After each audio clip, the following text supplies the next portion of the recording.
A eleição de Cláudia Sheinbaum para presidente do México foi recebida no Brasil como um fato positivo para o desenvolvimento das causas democráticas, progressistas e a paz. O presidente Lula, partidos políticos e movimentos sociais brasileiros, além de personalidades do mundo cultural, manifestaram sua alegria com esse resultado eleitoral.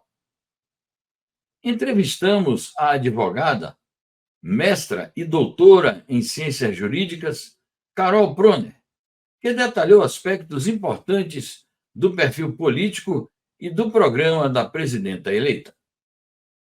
A eleição de Cláudia Sheinbaum é vista como uma vitória da democracia e uma afirmação da capacidade e da força da mulher. Acompanhe. A grande novidade é a eleição da Cláudia Sheinbaum, que vai ser a primeira mulher eleita, né, como presidente do México.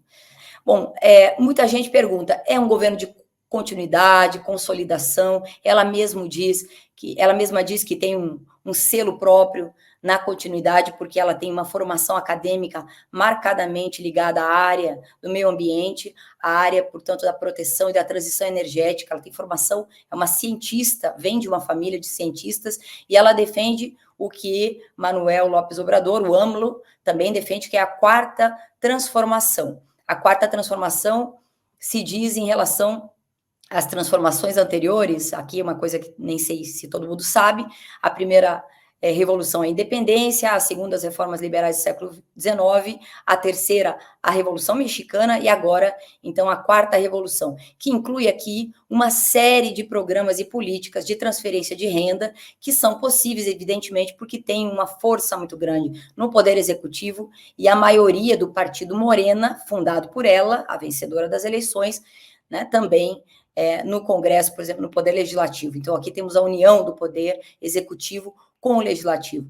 A quarta transformação inclui, e já na promessa de consolidação, de continuidade de consolidação, e uma espécie de referendo do que veio antes do governo AMLO, porque ele saiu com 60% de aprovação. Então, crédito estudantil, programas de distribuição de renda, principalmente na área de previdência e direitos do trabalho, inclusive com propostas de revogação, né, das reformas anteriores, que segue, de certa forma, sendo feita com processos de compensação, e os grandes números, como 5 milhões de pessoas que saíram da pobreza, ainda há estruturalmente pobreza extrema, etc., mas o salário mínimo duplicou e a quantidade de reformas que melhoram a capacidade aquisitiva das pessoas.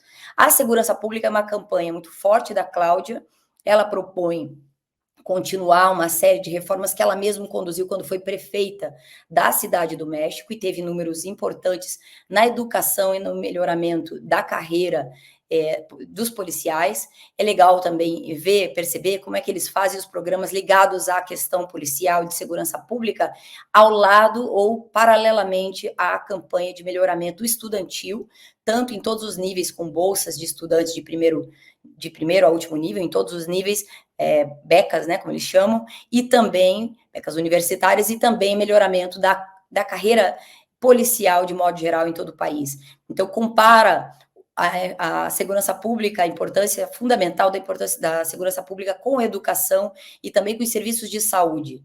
Então, as reformas do AMLO vinham nesta linha da reforma dos direitos sociais. Ela pretende aprofundar isso, sem dúvida nenhuma, e também melhorar a questão que talvez não fosse tão importante para o AMLO nos 6 anos em que ele governou, que é a reforma elétrica do setor elétrico, do setor energético de modo geral, e também as questões sociais ligadas aos camponeses, aos pescadores, num projeto muito bonito chamado Semeando Vida, né, que comam os que nos dão de comer, é uma linha de governo muito importante, é um mote para aprovação de políticas públicas ou reversão de injustiças, né, e a melhora desses salários, dessas atividades consideradas públicas, né, e universais. E uma das questões mais polêmicas, com isso eu quero terminar, algo que gera polêmica, principalmente no sistema judicial e no sistema eleitoral, que é onde também eu trabalho aqui no Brasil, são as questões da reforma eleitoral. a proposta de redução dos gastos de campanha e partidos, também a estrutura e a burocracia eleitoral, algumas questões mais complicadas que eu não vou explicar agora, que sistemas bipartidários e plurinacionais, a redução para 300 deputados, atualmente são 500, e para 64 senadores, atualmente são 128. E, principalmente, conselheiros e magistrados eleitos popularmente, entendendo aí, né, que no caso, a soberania popular também deve se defender e defender o sistema eleitoral. Por sua vez, o jornalista Everton Brito, vice-presidente do SEBRA-Paz, Centro Brasileiro de Solidariedade aos Povos e Luta pela Paz, destacou que a eleição de Cláudia Sheinbaum é uma vitória para todos os que lutam pela paz, a democracia, a soberania nacional e o progresso social na América Latina e no mundo.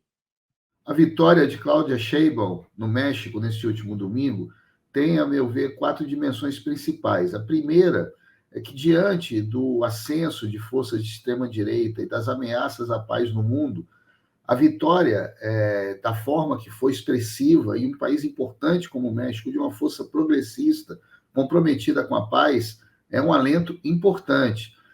A segunda dimensão é para a América Latina e o Caribe.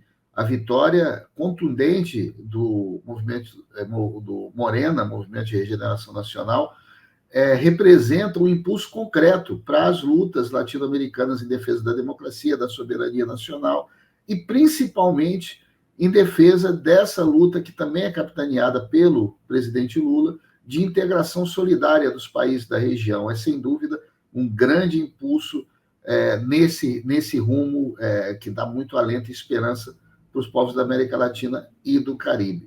O terceiro aspecto, a terceira dimensão, é para o próprio povo mexicano, porque a vitória de Cláudia Sheinbaum representa que os êxitos do governo de Manuel López Obrador vão ser aprofundados e vão ter continuidade e vão ser aprofundados. E, aliás, sobre isso eu quero fazer um parênteses para dizer o seguinte: eu estive no México há 2 anos atrás e me chamava a atenção a similitude da atitude da mídia hegemônica mexicana. Onde eu parava, que tinha rádio ligado, e lá ainda a cultura do rádio é muito forte, então todo comércio tinha rádio ligado, o tom dos comentaristas era ataque acerbo direto contra o presidente Andrés Manuel López Obrador, direto.